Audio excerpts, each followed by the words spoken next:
Hi everyone, it's Becky here. Welcome to another new video on my YouTube channel. So this is one of my last sketching trips in Montreal in late November before I came back to Vancouver.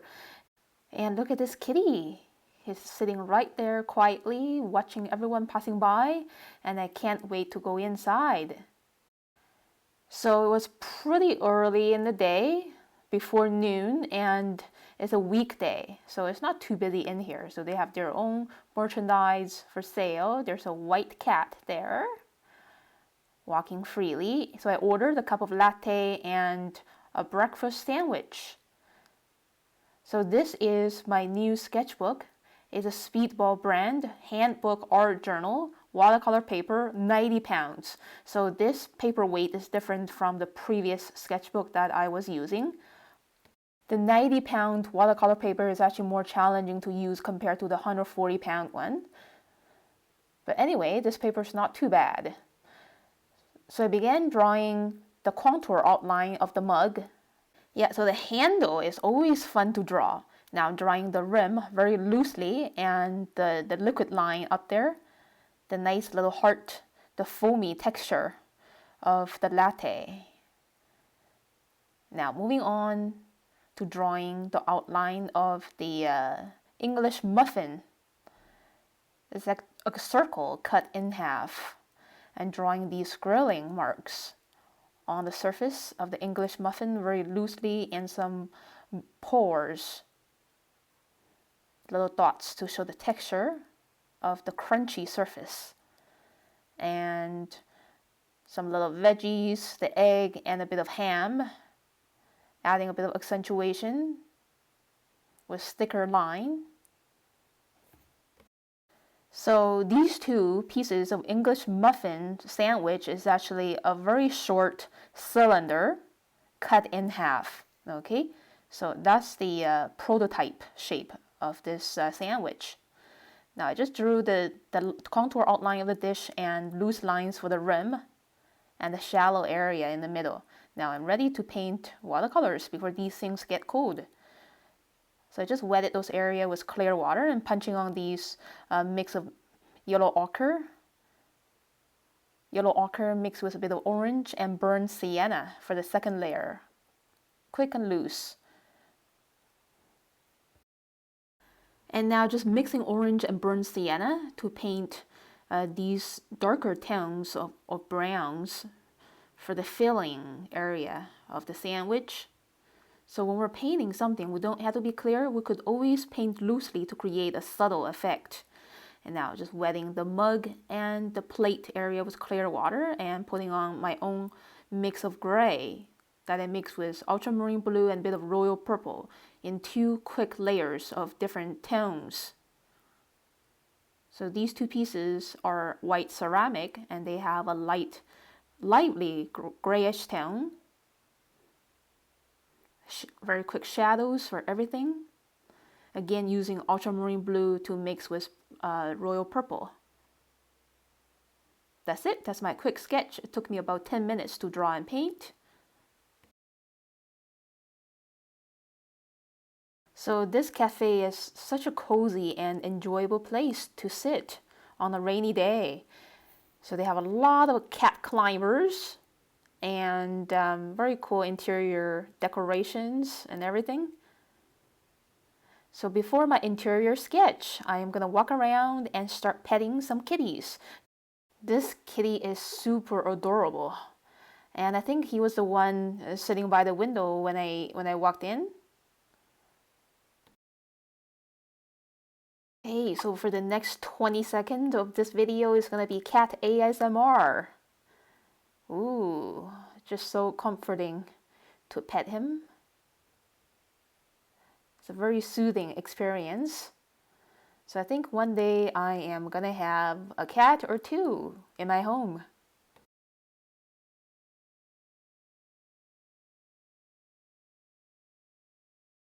Okay, so now back to my table with my sketchbook. I am ready to sketch the interior view in front of me, because in Quebec I can't really film people's front view. So yeah, so I can't have a very clear reference for the photo for you with the people in here. So I'm beginning with this foreground part with this lady kneeling down and petting the cat. So this drawing process is super spontaneous, and I am trying my best to capture her gesture before she changed her position. So yeah, so I love how I captured the cat and her wrist wrapping around the neck area of the kitty, adding a bit of wrinkles for her sweater. That's very much it. Adding a bit of accentuation for her sock there. And now there's another little boy kneeling down and petting the cat. So if you want to see my drawing process more clearly, you could change the speed setting of this video. And there is him. I'm creating a really fun narrative here. And now I am quickly drawing another cat walking past by in like 1 second. So I had to wait for another cat to come past by and draw those legs. Now I'm drawing the legs of the table. Okay, so here is another cat walking past by and drawing the patch of black on the fur. Yeah, there we go. Got the gesture. And keep drawing the surface of the table. One of the girls sitting by the edge. Yeah, so drawing people in their environments is always challenging but fun to draw because we don't have to be perfect. We're trying to use these lively lines to capture the movement and gestures of these people with active spirit. And then I just drew her laptop, and this is a laptop of another customer's. And here is another girl with short hair, her sweater, the back of her chair, her legs.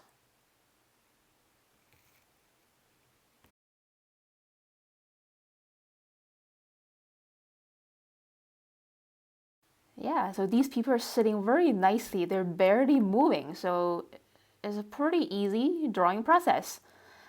But still, I'm trying to work fast, just in case any moment they could be standing up and leaving.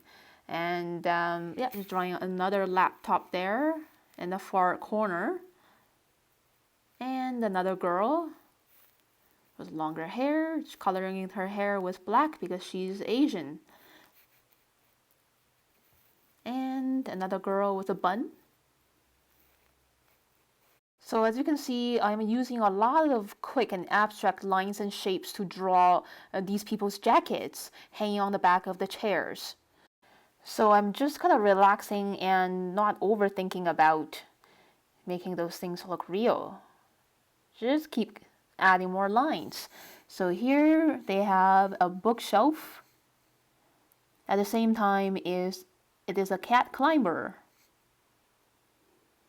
So I'm just drawing these frames for the cubicles. Yeah, and connecting these squares is a really fun drawing experience. And then adding these stacks of books and magazines inside each cubicles at the same time. Yeah, so I love the design of this bookshelf. Adding these stacks of books here and there.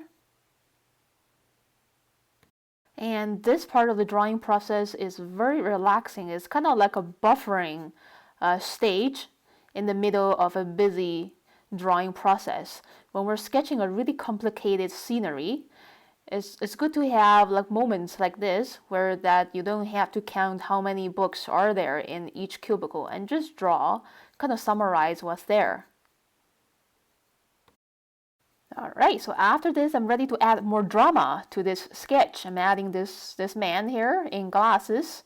And yeah, his really cool gesture. His legs. So again, you could slow down this video to see the drawing process slower and better. And drawing this round table right beside him. And his spouse, also in glasses with long hair. The back of the chair. And when we're drawing people from real life observations, we don't have to be 100% accurate with the proportions and human anatomy and all this stuff. Just relax and do your best. And now I'm drawing this tree, another fun cat climber with ropes wrapping around these branches. Yeah, so all of these branches are in the three-dimensional form of cylinders. So we have a lot of curving rope lines on there. Now I am drawing these little pots of houseplants around the ceiling area and more little lamps dangling from the ceiling.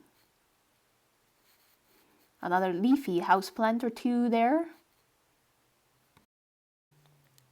Alright, and moving on to the very left side to draw the couch. And just keep the form really simple and loose. Now just moving on to the right side, there was more bars of cat climber there higher on the wall. And there's another long leafy houseplant hanging on the wall. Yeah, so those leaf shapes are always so much fun to draw. Now I'm drawing this guy, his front view. He's typing on his computer. And then the back view of this girl with short hair, her shoulders, and the back of her hair. And I'm having so much fun drawing these people in different angles, positions, and gestures. And drawing more rectangular prism shapes of cat climbers.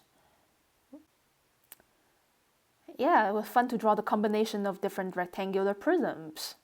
Now moving on to the last part of this sketch, adding a couple more people here on their laptops. A lot of people are actually staying here for hours. There's actually no rule here that of time limits. Yeah, so I think the owner of this cafe is very compassionate.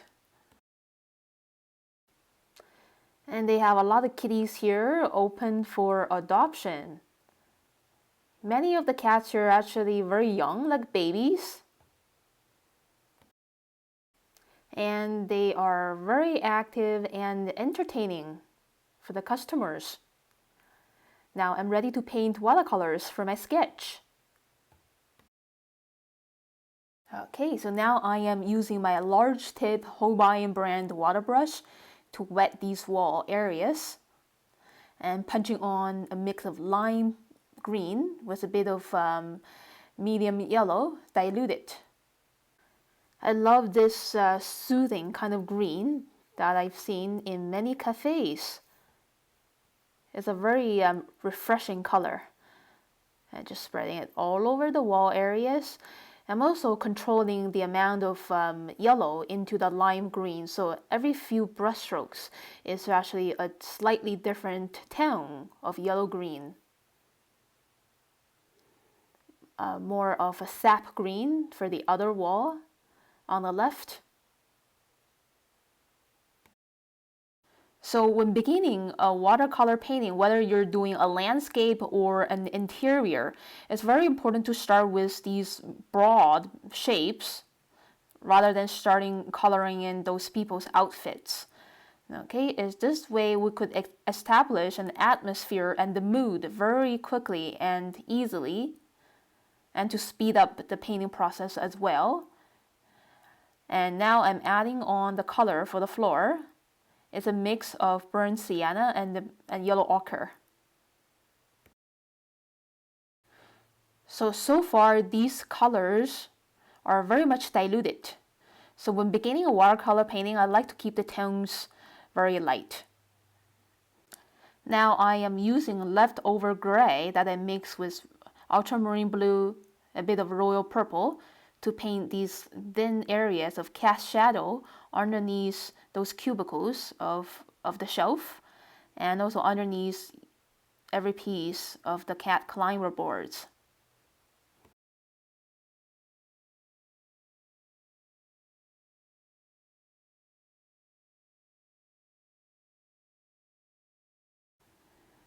Yeah, so the drawing process is actually pretty easy. For this one, I spent most of my time and effort drawing the definitions. And yeah, these colors are pretty easy to deal with. So this is like a mix of burnt sienna and yellow ochre for these wooden pieces. For the tree and these wooden boards attached to the walls and the table as well. And the next layer is a mix of burnt sienna and raw umber containing less water. So now I am trying to get contrast in for these solid objects.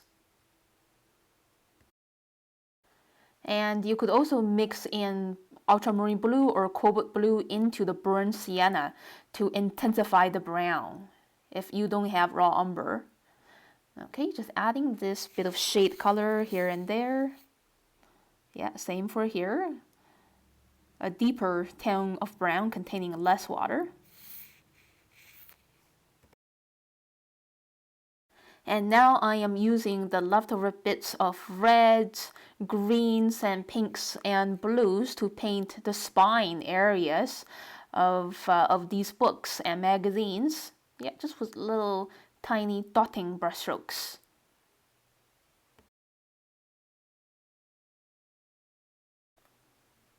And keep adding more shade here and there. And when painting these small areas, now I am using a less watery brush. It's Deserres brand. It's a Canadian brand.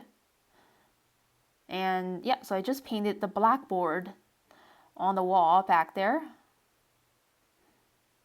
And also a bit of a shadow underneath these people's legs, underneath the table. Same for here and here. Using little bits of Verdun green to paint these houseplants.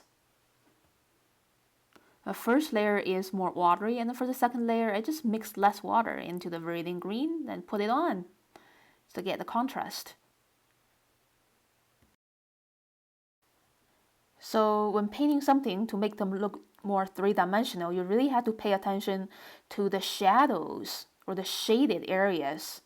So you can see I am gradually adding these and then painting the first layer for this cat's fur with raw umber and then quickly adding on a little bit of black. 2 layers of wet into wet paint could get a really nice simple transition of tones and stronger definition.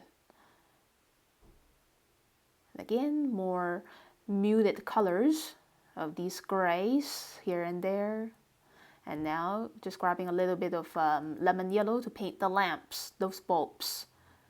Another layer of black containing less water for the blackboard. So when painting like a huge cluster of similar objects like people, a lot of them actually have the same hair color.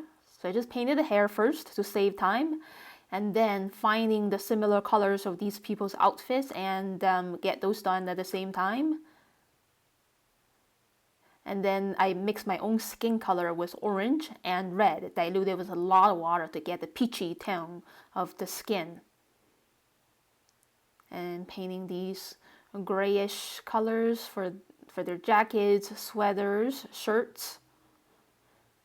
I like to mix my own gray with royal purple and ultramarine blue and a bit of green, adding shadows for the cats and people.